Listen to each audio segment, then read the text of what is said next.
flat track or café-racer, Triumph has introduced two new concepts built around the 400 engine, the new Tracker 400 and the new Thruxton 400.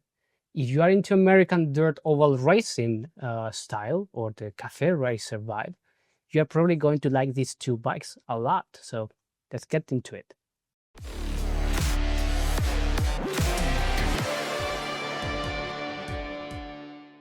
Before we start, a quick bit of context. Both share the TR series single-cylinder engine with 398cc, now tuned to lift things up higher in the reps, 42 horsepower at 9,000 RPM.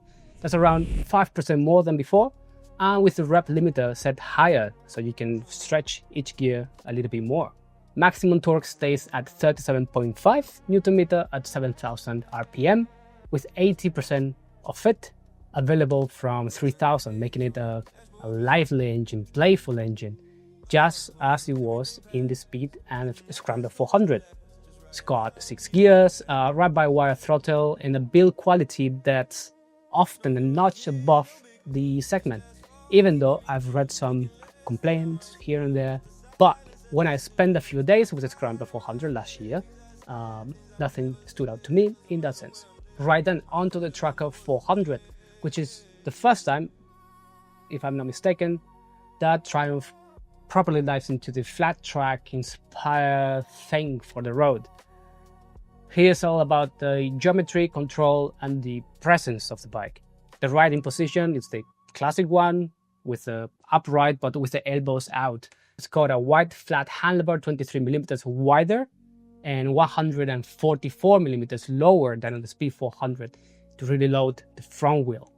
The foot pegs as well, they have been moved slightly, 86mm back and 27mm up, just enough to make the bike feel shorter, more reactive, and with that slightly aggressive stance that begs for throttle after every corner. Reminds me a bit of the position on the R90, the BMW. As for the chassis and suspension, on the front we have a front upside down fork with 140mm of travel, 43mm of diameter.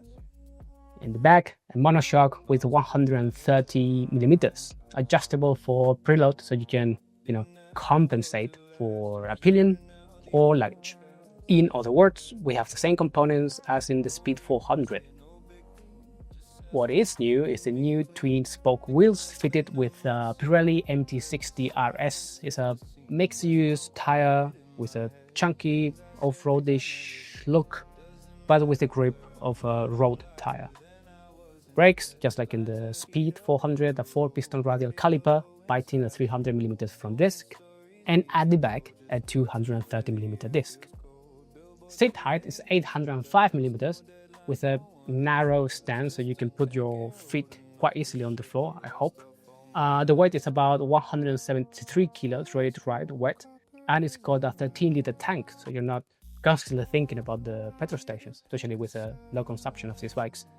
It comes in racing yellow, phantom black, and aluminum silver, with racing graphics, as they call it in Triumph, and a matte splash detail running across the tank and tail.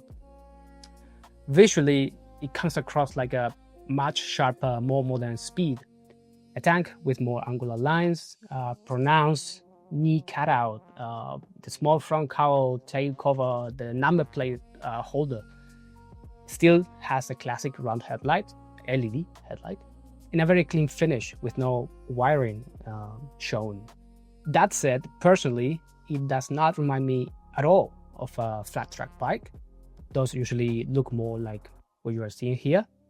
And the whole sticker treatment on the tank and tail, similar to the Scrambler 900, the new one, it doesn't really convince me, but that's a matter of taste. Here's a little mock-up I did showing what it looks like stripped without the decals. Now we switch gears and we head to the Thruxton 400, making the return of a very important name for Triumph.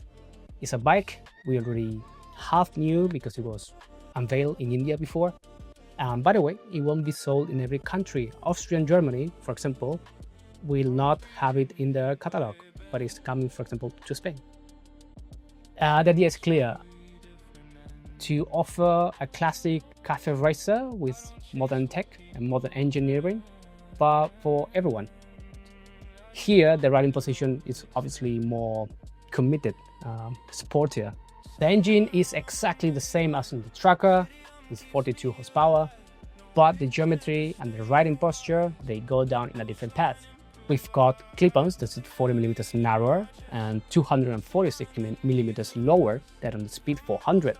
And the foot pegs, just like in the Tracker, 86mm farther back and 27mm higher, that encourage you to shift your weight forward, tuck your elbows in, and ride in a more dynamic way, even hanging off slightly with your knee down. It puts you in a soft attack mode from the moment that you sit on it. I think this one will be very similar to the Vipillion 401 or the Vipillion 701 that I personally had for a year or two. The chassis, at the front, the same 43mm ups and down fork with 145mm of travel this time, giving more support under braking and a clearer feedback of the front when you're leaning. At the back, monoshock adjustable for preload with 130mm of travel. The tires are Pirelli Diablo Rosso IV, which is already telling you what the bike is aiming for: more confidence, more grip, so you can link corners at a quicker pace. The brakes are identical to the Tracker to keep the cost low, I guess. But here the seat sits at 795mm, it's slightly lower than the Tracker. The tank is still 13 liters, and weight comes in at 176 kilos. Quite right, that's 3 kilos more than the Tracker, and I guess it's because of the whole front. Styling-wise, the Thruxton 400 is a treat. The new fairing that frames the round LED headlamp, the Barron's mirrors, the trim mudguards, the bullet-shaped kind of tail cover painting to match the tank. It's a beautiful bike. The exhaust is also different, clean, uniform, different to what we have in the Tracker 400 and the Scrambler and the Speed, with only one muffler. It comes in 4 color schemes with very nicely executed contrast details. I will read the names that Triumph gave these combinations, okay? I will try to show you what the bikes look like actually. We've got Phantom Black and Aluminium with racing red accents, a Carnival Red with Aluminium Silver and that prominent fairing, a Pearl Metallic White with Storm Grey and touches of Caribbean Blue, and a Metallic Racing Yellow with Aluminium, Phantom Black accents and stripes across the tank and tail. Those are the colors officially.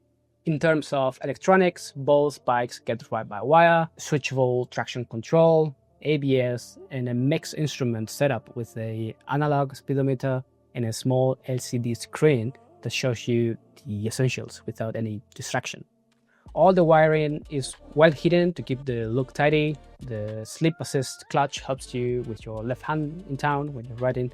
It's got a USB-C socket for charging your phone or your camera. And here's a very important one. We've got service intervals of 16,000 kilometers or 12 months, whichever comes first. And it comes with a 4-year unlimited mileage factory warranty.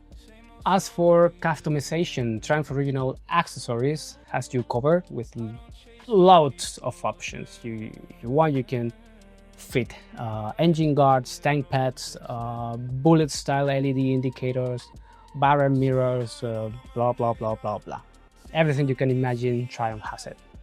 Availability and prices, because I know you're waiting for them.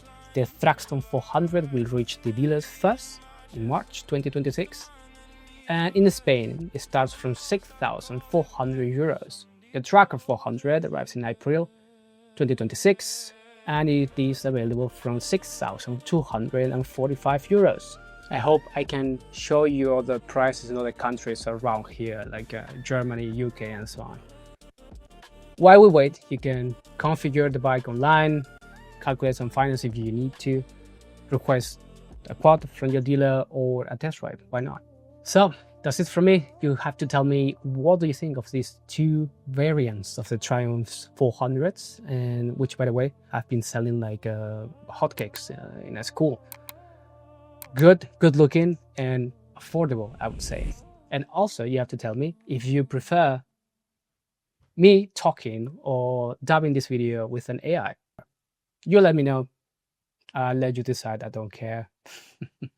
Thanks for being there, and I will see you very soon. Bye.